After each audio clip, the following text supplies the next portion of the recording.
Hey Dennis, how you doing? I'm not pretty sure about the audio quality because I'm recording in an empty room and that might echo, but I hope you can make out what I say. Alright, so here's your image and I'm quite pretty apprehensive about the network, so I'm not sure whether I'll be able to send this video or not, but if you get this video, voila. Amazing. Alright, so what I did was especially lock in the location that you'll be editing your hairs in. Okay, so for example, this location, because the background color will differ from location to location. Okay, but in this case it's mostly the same, so that might not be so tough for you, but just consider, just lock in the location. For example, by the way, beautiful image, just loved it. Look at his eyes, really amazing. Alright, so the first thing that you need to do, you need to make a copy of the background layer or the layer in which you'll be working in. Make a copy, Control or Command J. Always do that because you have a safer side. Also, you have the option to decrease or increase the opacity if the effect is too strong, and also the option of masks if you go way ahead. Alright, so the first thing, select simple color range. Now what you have to do, select the color picker and click once here. Okay, decrease the fuzziness all the way down to maybe 975, something like that.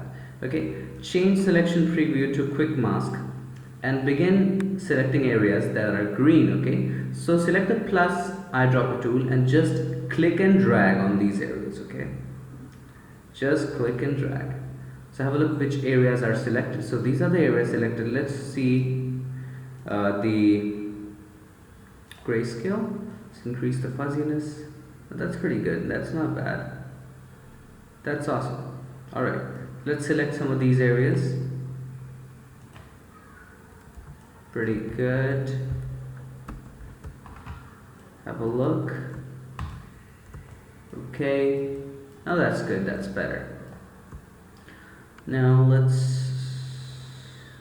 we're good, we're pretty much good. Let's increase the fuzziness just a little bit. Go. I guess we're good.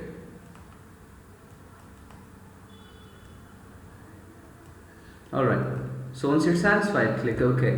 Now all you have to do, it's really simple. Take the clone stamp tool, just sample this area which is normal. Now you have a selection, okay? So this is kind of acting like a fence. It won't go into the yellow hair or something like that. So you just have to make the brush a little bigger, make sure it's totally soft. Also what you can do, here's the thing. Also what you can do, you can decrease the flow to somewhere around say 40 or something. So you sample this area and just start painting really carefully. Don't get into the skin. Really carefully, just like that. Gone. Like, gone. So that's the process, okay? Oops. So you really need to control or command, when you're ready, Control or Command D. There you go. Most of them is gone. Let's look at the before and after. Before, after. It's really gone. Now here's another tip. I did something mistake here. The tip is, well, don't do it right now. Don't do it. Once you have the selection, create a new layer. Okay. Make sure the clone stamp tool is selected and make sure that sample all layers is selected. Then you do it. Then when you do it, watch what happens. Nothing special happens, but here's what's happening. The thing is that everything that you do is on its separate layer. Have a look. It's on a separate layer. So if you think that you went too far ahead, you can always go ahead and decrease and increase the opacity of it. If you think you removed too much, you can always decrease the opacity, something like that. Okay, so this is the before, this is the after, and that's how you do it. Now the secret to having precise selection is fiddling with this. When you're selecting, when you're in the color range dialog box, try different values, try different colors, try picking up different areas, try the plus tool, the minus tool, the areas that you don't want, and once you have a perfect selection, you can do that. Now here's the thing.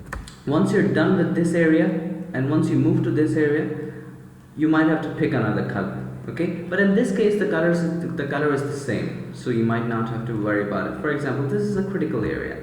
Okay, so here the color is a little bit matching, so let's go ahead, let's try this. This is my first time doing this. Select color range, let's see whether this works or not. Let's try picking up this color.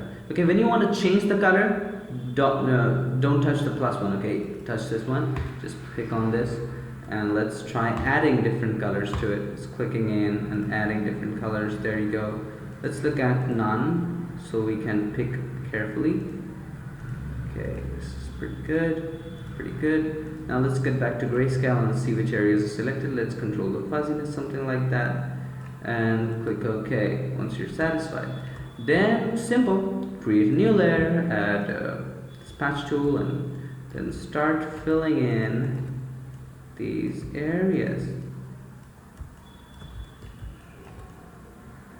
Okay, you get the idea, right? So that's the way to do it. Alright. Now there's another thing that if the alignment is checked, make sure this is checked. You can also uncheck this. What's happening is, suppose you target this area and you paint over this area. That moves in the same area. The align is not checked. Once you target this area, paint over this area, that area is there. Once you paint over this area, see, it moves. Did you see that? Did you see that? Once I click on this and I paint over here, it's fine. Once I move, it's in the same area. I don't know what's happening. Something's wrong, but you gotta try it. Try different values of it, but that doesn't really matter in this, I guess. So let's have a look at the before and after. So this is the before, this is the after. Have a look. Gone. Okay. I really need to figure that align out, but you get the idea, right? So make sure. Also, there's another way to go about it, is that to make sure that you don't lose the selection, what you can do, you can go to select, save selection, and you can save the selection in the same Photoshop document. Okay, in case you press Ctrl D by mistake, or you want to apply some other effect or something, and you want to save the selection for some other for retouching later, you can keep a name for it and click OK. It will be saved. So that's the whole idea behind it. Hope that helped. All right, so have a great day. Stop recording.